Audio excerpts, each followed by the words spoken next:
Ndabasuje kandi mbahaye ikaze abakurikira Isonga TV ku nyungu zitandukanye z'amakuru ku mutekano politiki na diplomasi mpuzamahanga batwumvira Kigali mu Rwanda, Kampala, Nairobi, Kinshasa, Bujumbura ndetse birumvikana n'ibyerekezo bitandukanye bindi bisigaye.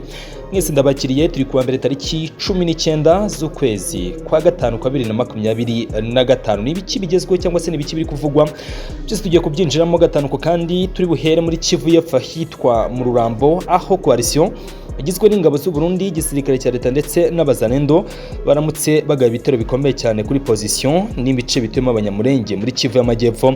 Imirwano ikomeye cyane kandi idasanzwe, by'umwihariko ibitero bishya byo mu Rurambo ndetse no mu Rugezi. Ibitero benshi bemeza ko bihabanye cyane n'impande zombi zimaze iminsi zishyira imbaraga mu biganiro by'Doha muri Qatar. Biravuga ko wazarendo y'uwitwa Generali Ngoma Nzito arizo zaramutse zisheringa ibice birimo pozisiyo z'abarwanyi ba M23 hara mu Rugezi ndetse no mu Rurambo. Turaza komoza rero kuri batayi idasanzwe igisuda cy'u Burundi, bivuga ko irimo special force, abasirikare benshi muri special force y'abarundi nabo baramutse basheringa hara mu Rurambo. U Burundi buracyagaragara ku mirongo y'imbere mu rugamba, ndetse u Burundi buri mu bihugu bigaragara ko muri rusange bikomeje kugira uruhare mu ntambara zibera mu burasirazuba bwa Repubulika Iharanira Demokarasi ya Kongo. Kuva no mu Rurambo mbinjiza ahitwa Ituri, umutwe wa Thomas Rubanga, iyi CPR y'uyu mugabo ikomeje kubera gahwa kajomba munsi y'ikirenge igisirikare cya Repubulika Iharanira Demokarasi ya Kongo. Kuri ubu makuru aturuka mu bice birumvikana bya Ituri aremeza ko abaturage bamaze kurama akabo karenge, ndetse benshi muri bo ngo bari guhungira muri Kivu y'Amajyaruguru nyuma y'uko muri Ituri ngo ibintu byifashe nabi nyine muri rusange, imirwano iremereye. Turaza guca kandi ku mapuro za diplomasi, turebe muri rusange ibijyanye na President Fore Ganasimbe watangiye kwikomwa na bamwe mu bagize ubutegetsi bukuru Kinshasa. Tunarebe muri rusange inama yahurije hamwe tariki 17 byari ku isabato w'icyumweru dushize inyuma. Hari inama idasanzwe President Togo Ganasimbe yagiranye na bamwe mu bahoze mu nzego nkuru zo hejuru, icyo benshi bita bonze office, aho bamwe mu bapresident babaragiye bayobora ibihugu byabo mu myaka yatambutse bagira uruhare mu gusangizanya bimwe muri experience cyangwa se ubunararibonye baba bafite. Ko byagaragaye ku rupapuro rw'itangazamakuru Jeune Afrique, bamwe mu bayobozi bahoze bafite ibihugu bayoboye ku mugabane wa Afrika bari Rome muri Togo, harimo Basanjo wayoboye Nigeria, harimo Kenyatta wayoboye Kenya, harimo Mongwetsi Masisi Botswana, harimo Catherine Samba Panza wayoboye Centrafrica, ndetse na Madame Zibde wigeze kuyobora Ethiopia. Turaza kandi kuva kuri urupapuro rw'amakuru mbagarure gato i Kigali mu Rwanda, ngo moze ku nama idasanzwe yiga iby'umutekano n'inama mpuzamahanga iteraniye i Kigali mu Rwanda. Ese inama iriga kuki, n'ibiki by'ibanze bigomba kwigwaho ndetse uguhura cyangwa se izi nama muri rusange bivuze iki ku mutekano w'akarere k'ibiyaga bigari. Turaza kuva hano twerekeza ku ngabo za Afurika y'Epfo. Bivugwa ko hari iperereza ku basirikare b'Afurika y'Epfo babarishwe na M23 nk'uko Ministre w'ingabo wungirije wa Afurika y'Epfo Bantu Holomisa yabitangaje. Yavuze ko kino gihugu giteganya gushyiraho komisiyo ishinzwe iperereza gihe gisirikare ku rwego rwo gukora iperereza ku basirikare bacyo bagwe muri Repubulika Iharanira Demokarasi ya Kongo. Uyu Ministre w'ingabo wungirije Bantu Holomisa asa nk'uvuga nk'aho atazi ibyo Etat Major ya Afurika y'Epfo yakoze muri rusange, kuko sinekereza ko Defense Minister, Deputy Defense Minister bakohereza ingabo atabizi. Muri rusange rero turaza kubireba hamwe, ese kwaba ari ukwigiza nkana kwizi ngabo za Afurika y'Epfo muri rusange bihagaze bite. Izi nyingo zose rero nizo tugiye gucamo gatanu ku kandi, mbasaba gukora subscribe burumvikana abadukurikiye bwa mbere badusanzwe tubana umunsi ku munsi. Reka twinjire muri aya makuru tureba muri rusange ibitero bidasanzwe biri kumvikana muri biriya bice, aho drone zitagira abadreve zongeye kuzamurwa mu kirere, ndetse n'ibitero kuri position, ubwo ni ibitero byo ku butaka. Amakuru akaba yemeza rero ko General witwa Ngoma Nzito uyoboye abazarendo muri biriya bice bya za Rugezi ari we waramutse asherenga ku bice bya Twirwaneho. Twirwane yerutse kwihuza na AFC M23 nk'uko umuvugizi wa wazarendo muri karakarere yabitangaje. Ni Aimable Naburizi yavuze ko iyi wazarendo ifatanyije n'abagize igisirikare cya leta aribo babyutse basherenga hara mu Rugezi gusa, kuko amakuru aturuka muri teritwari ya Fizi aremeza ko abandi bagizi ba nabi cyangwa se indi mitwe birumvikana igizwe n'igisirikare cya Repubulika Iharanira Demokarasi ya Kongo nabo bahise se bagana hitwa mu Rurambo, ubundi barahasheringa byo ku rwego rwo hejuru. Ibi bikorwa rero by'ubugizi bwa nabi n'urugomo ku ruhande rw'ubutegetsi bwa Kinshasa ni kimwe mu bintu muri rusange bigaragara ko bidashobora kwihanganirwa ukurikije uko ibintu bihagaze kuri terrain y'ibikorwa by'ubwicanyi ndetse birumvikana n'ibikorwa by'ubugizi bwa nabi. Amakuru kandi uretse n'ibyo n'ubundi ari ingingo nyinshi zigaragaza ko uko ibintu bimeze muri Kivu y'Amajyepfo bigaragaza ko nakabuza urugamba cyangwa se intambara ishobora kwaduka mu bihe bya vuba aha nta kiramutse gikoze, uko imyiteguro ku mpande zombi iragaragaza ko hashobora kwaduka intambara ikomeye cyane. Kuri ubwo rero nka Uvira mu mujyi by'umwihariko amadrone aririrwa acaracara mu kirere, biravuga ko izi drone ubundi aba ari iz'ubutasi kuko CH4A zifite ubushobozi bwo gukora ubutasi, hanyuma CH4B zikaba zifite ubushobozi bwo gukora ubutasi ndetse bahita banagaba ibitero, birumvikana. So murumva ko ari ikibazo gikomeye cyane muri rusange. Byose rero biraba mu gihe n'ubundi ku rundi ruhande amakuru aturuka cyangwa se mu makuru tuba tugenda twakira aturuka muri Kivu y'Amajyepfo nuko intare za Sarambwe nazo zikomeje kwitegura bikomeye cyangwa se kwitegura nakita bihambaye ano matsinda y'izi ngabo, kuko mu bigaragara mu mboni z'abarwanyi ba M23 bano barwanyi bagamije impinduramatwara n'ubundi basanzwe babizi ko Kinshasa ari abantu bahindagurika cyane, n'abantu bari unpredictable mu bijyanye no gufata umwanzuro. Birumvikana rero ko kwiringira cyane inzira cyangwa se ibintu biganiro bya Doha bidashobora kugira icyo bitanga.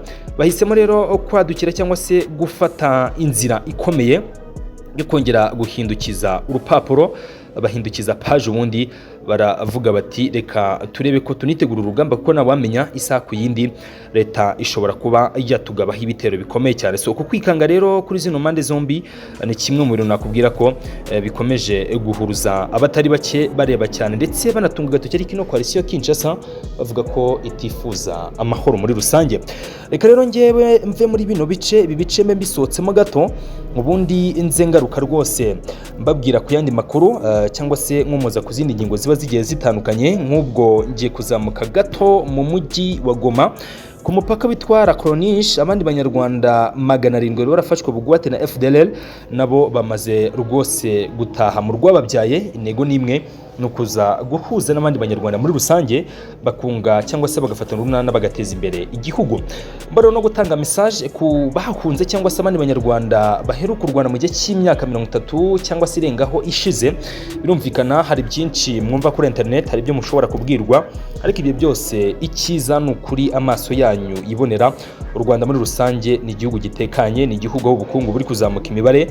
Mwayibona abakoresha internet, mwasura imbuga nkoranyambaga zitandukanye, mureba muri rusange, mwasura Visit Rwanda, mureba byose uko bimeze, aho igihugu gikomeje kugenda gitera imbere, birumvikana. So uko rero uko ibintu bimeze muri rusange ni kimwe mu byo tubana ariko tujyashaka kugenda dukomozaho hano 5 kuri 5, mbabwira ko bano banyarwanda rero bamaze kuba bakandagira mu rwababyaye nyuma igihe kirekire. Benshi muri bo hari abemeza ko bahoze baba mu Rwanda bagenda mu bihe bya kera, hari abemeza ko bavukiye mu mashyamba ariko bagafatwa bugwate. Hari muri rusange n'ingeri zigiye zitandukanye, ariko aba bose icyo bahurijeho nuko gutaha mu Rwanda ari ikintu ngo bahoze bifuza kuva kera na kare, ariko bitewe nuko ibice bari barimo byari ibice bigenzurwa na za FDLR, bakabura aho bamenera ngo baze kuba birumvikana bataha mu rwababyaye. Reka rero tubahe ikaze bano banyarwanda bakomeje gutahuka, ariko ikiganiro kimbitse n'amavideo kuri ngingo ni mu kanya gato, aho turi buze kuba tureberamo n'izindi ngingo nyinshi zigiye zitandukanye kuri iyi ngingo ijyanye n'aba banyarwanda bamaze kuba batahuka muri rusange. Ikindi wamenya ku zindi ngingo zigiye zitandukanye, by'umwihariko hari amakuru ahari yemeza ko igisirikare cya Afurika y'Epfo gisa nk'igitiye gutangira iperereza. Ni iperereza ku barwanyi babo bishwe na M23. Minisitiri w'ingabo wungirije wa Afurika y'Epfo Bantu Holomisa yatangaje ko iki gihugu giteganya gushyiraho komisiyo ishinzwe iperereza ya gisirikare bakurikirana amakuru neza y'abarwanyi babo baraguye mu burasirazuba bwa Repubulika Iharanira Demokarasi ya Kongo. Horomisa Bantu yabitangaje mu cyumweru gishize ubwo ari imbere y'abagize inteko ishinga amategeko. Afurika y'Epfo iri mu bihugu bigize umuryango wa SADC byohereje ingabo zabo mu burasirazuba bwa Kongo gufasha mu rugamba kiriya gihugu, nyuma y'uko ingabo za leta zari zinaniwe cyangwa se zari zifite ubushobozi bwo gukuraho M23 bitewe kandi impamvu z'amateka n'izindi mpamvu z'igihe kirekire zituma igisirikare cya leta FARDC kitubaka ubushobozi buhambaye. Felix Tshisekedi Fasi Chilombo yizeye imbaraga za SADC ndetse n'abacancuro yirukana ingabo z'akarere ka Afurika y'Uburasirazuba ya SALIF, yizera ko SADC izazana imisada, ndetse ngira ngo mwaranabibonye ibikamyo birenga 160 byatambutse ku butaka bw'u Rwanda birumvikana byerekeza Tanzania, aho bigomba gusubira mu bihugu bitandukanye. Zira ntwaro zose n'izindi ntwaro Kongo isanzwe ifite bari biteze ko zira ntwaro zigomba guhita zihashya M23, ariko siko byaje kugenda. Mutarama uyu mwaka rero nibwo ingabo zatsinzwe n'uriya mutwe wahise wigarura umujyi wa Goma, ndetse icyo gihe Afurika y'Epfo yatangaje ko imirwano yabaye yicuma abasirikare bayo 14. Hari amakuru icyakora cyavuga ko umubare w'abasirikare ba Afurika y'Epfo yemeye ko yatakaje ari muto cyane, kuko amakuru ava ko kiriya gihugu cyaba cyaratakaje muri Kivu y'Amajyaruguru abarenga 50. Impamvu nuko kugeza ubu hari imirambo y'abasirikare yaburiwe irengero nyuma yo kurasirwa mu bice byabereyemo imirwano, bagenzi babo bakabura uko bajya kwitora. Kuva mu ntangiriro z'ukwezi SADC yatangiye gucyura ingabo ku kwezi turimo yari ifite muri Kongo ziciye mu Rwanda, nyuma y'uko abakuru b'ibihugu bigize umuryango wa SAMI RDC batangaje ko buriya butumwa muri rusange bushobora guhita butangira gucyurwa. Minisitiri w'ingabo wungirije rero muri Afurika y'Epfo yemereye iriya nteko y'abadepite ko hagomba kwita haza hibazwa rikomeye, ndetse nawe kuko abaturage b'Afurika y'Epfo bamaze iminsi bose yitutu Minisiteri y'Ingabo ngo itanga umucyo ku basirikare bivugwa ko baba bariciwe mu burasirazuba bwa Repubulika ya Kongo. Mu magambo y'inteko ishinga amategeko niyo yifuje ko habaho iperereza ryimbitse kandi riciye mu mucyo, bityo tugomba kubahiriza ubwo busabe. Minisita Horomisa ku rundi ruhande avuze ko kuba Afurika y'Epfo yatakarije abasirikare muri Kongo bitavuze ko kino gihugu cyananiwe gusohoza ubutumwa ingabo zacyo zari zirimo, kuko ngo kugenda neza k'ubutumwa no kugenda nabi nibirebererwa ku kintu kimwe. Yunzemo ko raporo yuzuye ya SADC n'umuryango w'abibumbye SANDF ndetse na Repubulika ya Kongo ari izagaragaza ukuri kwa nyako ku byaba byarabaye, ariko ikizwi ko ni uko urugamba barutsinzwe ndetse M23 ikaba yarabambuye iryo kamba. Reka twongere dukomeze kandi ku yandi makuru. Perezida Faure Gnassingbe wa Togo Lomé ku isabato mu cyumweru gishize nibwo yakiriye bagenzi be. Nkuko rero byari byaratangajwe na Presidansi ya Repubulika ya Togo, ibiganiro byibanze ku guhuza impande zombi, ariko by'umwihariko ibiganiro bitarangiye bya Rwanda ndetse na Nairobi. Abitabiriye inama bashimangiye ko ari ngombwa guhuza ibikorwa by'abunzi n'abafasha mu rwego rw'ubufatanye, basaba ko habaho ubufatanye bunoze bwa EAC, SADC ndetse n'abafatanyabikorwa nka Qatar ndetse na Amerika. Inama iri mu rwego rwo kwimakaza amahoro mu burasirazuba bwa Repubulika ya Kongo no gushimangira umubano mwiza hagati y'igihugu ndetse n'u Rwanda.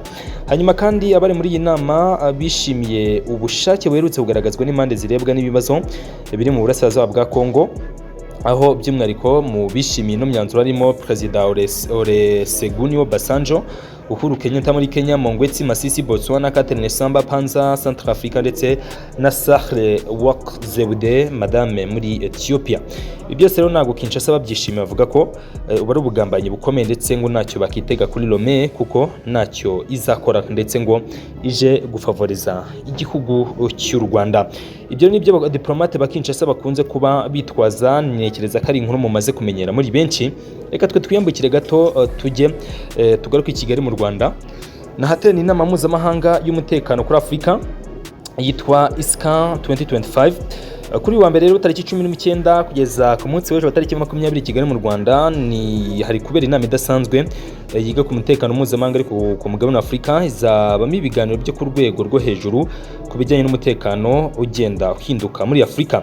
Imiterere y'umutekano muri Afurika iragenda ihinduka mu gihe ari nako ku isi igenda ihinduka vuba. Izi mpinduka zose zirekana imbogamizi ndetse n'amahirwe. Ku munsi wa mbere wa ISCA, inama yo ku rwego rwo hejuru irasuzuma uburyo Afurika ishobora kwitwara mu isi yacitsemo ibice, ifite ingamba zisobanutse, ibikorwa bihurijwe hamwe no kwibanda ku kwigira by'igihe kirekire. Ikindi nuko hagomba kuba gushimangira ingufu z'imishyikirano z'umugabane bisaba ubumwe bufatika, ingamba zihamye za politiki no gukora neza n'abafatanyabikorwa mpuzamahanga. Mu nama ISCA 2025 hazasuzumwa uburyo Afurika ishobora gukoresha imbaraga zayo kugira ngo iteze imbere inyungu zayo kandi igire uruhare mu bisubizo bikenewe mu isi mu buryo kandi bungana ku migabane yose.